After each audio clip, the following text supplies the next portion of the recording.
अस्सलाम वालेकुम स्टूडेंट्स। आज हम अपना सेकंड लेक्चर दे रहे हैं आपको, जिसमें हम बताएंगे कि एसी सर्किट में अगर हम लोग यानी अल्टरनेट करंट के साथ, अल्टरनेट सोर्स के साथ अगर हम रजिस्टर को जोड़ दें तो फिर करंट और वोल्टेज वहाँ पे क्या होगा। तो आज का टॉपिक है AC circuit containing register only, सिर्फ रजिस्टर होगा। तो ये एक सर्किट डायग्राम है जिसमें ये हमारा एसी सोर्स है, ये वेव का निशान एसी का होता है। यहाँ कुछ वोल्टेज वी है और यहाँ से करंट आई जा रहा है और यहाँ एक रजिस्टर आर लगा हुआ है। तो यहाँ करंट की वैल्यू क्या होगी हम निकालते हैं। वोल्टेज यहाँ पर जो होगा वो हमने आपको पहले बताया था कि जब वोल्टेज की वैल्यू लेते हैं तो वो होता है V not sine omega t. ये हमने अपने आपको प्रीवियस लेक्चर में बताया था। V is equal to V not sine omega t, जहाँ वी जो होता है वो इंस्टेंटेनियस वोल्टेज, वी नॉट जो होता है वो पीक वैल्यू ऑफ वोल्टेज होता है। ओमेगा टी को हम फेस कहते हैं यानी एंगल कहते हैं। अब हमने यहाँ पे ओम्स लॉ लगा के करंट की वैल्यू फाइंड आउट करनी है। तो हमने ओम्स लॉ लगाया, I is equal to V upon R. ये ओम्स लॉ है हमारे पास जिसमें हम करंट की वैल्यू निकालेंगे। तो ये वी की जगह हम ये वाली वैल्यू पुट कर देंगे। देखिए पुट कर दी, V not upon R, R as it is है V not sine omega t, ये हमने वैल्यू ऊपर से पुट कर दी। तो ये वी नॉट अपॉन आर, ये भी तो करंट ही होगा। देखिए यहाँ पे हमने लिख दिया कि जिस तरह वी अपॉन आर आई होता है, तो इस तरह वी नॉट अपॉन आर भी आई होगा, लेकिन आई नॉट होगा। तो वी नॉट अपॉन आर को हटा के हमने आई नॉट लिखा, sine omega t as it is. तो करंट की value I is equal to I not sine omega t आ गई।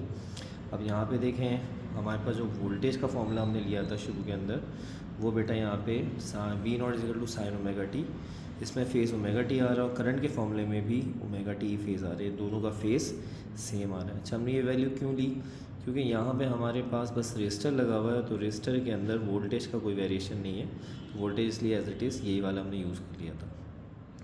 यहाँ वी और आई दोनों सेम फेज़ में एक जैसे हैं, यानी जितना वोल्टेज एक जैसे अंदाज से जा रहा है, करंट भी एक जैसे अंदाज से जा रहा है, कोई इनमें फेज़ का चेंज नहीं आ रहा। तो अगर हम फेज़ डिफरेंस बनाएंगे तो फेज़ डिफरेंस को हम ज़ाहिर करते हैं डेल्टा फाई, तो ये ज़ीरो निकलेगा। फेज़ डिफरेंस निकालने का फॉर्मूला बड़ा आसान सा है, face of voltage minus face of current. Voltage का फेस और क्योंकि फेस ऑफ करंट दोनों सेम थे, इसलिए बेटा फेस का डिफरेंस ज़ीरो आ गया। जब हम करंट और वोल्टेज की वैल्यूज़ को देख लेंगे तो उसके बाद अब हम दो डायग्राम्स बनाते हैं। एक को हम कहते हैं वेव डायग्राम, जिसमें हम वेव्स दिखाते हैं, और फिर दूसरी डायग्राम होती है फेसर डायग्राम। तो जो वेव डायग्राम होती है इसके अंदर हमें वोल्टेज की वेव पहले बनानी होती है, फिर करंट की वेव बनानी होती है। और अगर दोनों एक ही जैसे हैं तो एक ही जैसी वेव बनाएंगे, बस थोड़ा सा उनके दरमियान गैप डाल देंगे। तो हमने पहली एक वेव यहाँ से निकाल दी इस तरह करके। ये पहली जो वेव है ये वोल्टेज की है, जिसको हम ई बराबर वी या खाली आप वी लिख सकते हैं। थोड़ा सा गैप डाल के हमने करंट की भी बिल्कुल वैसी वेव बना दी है।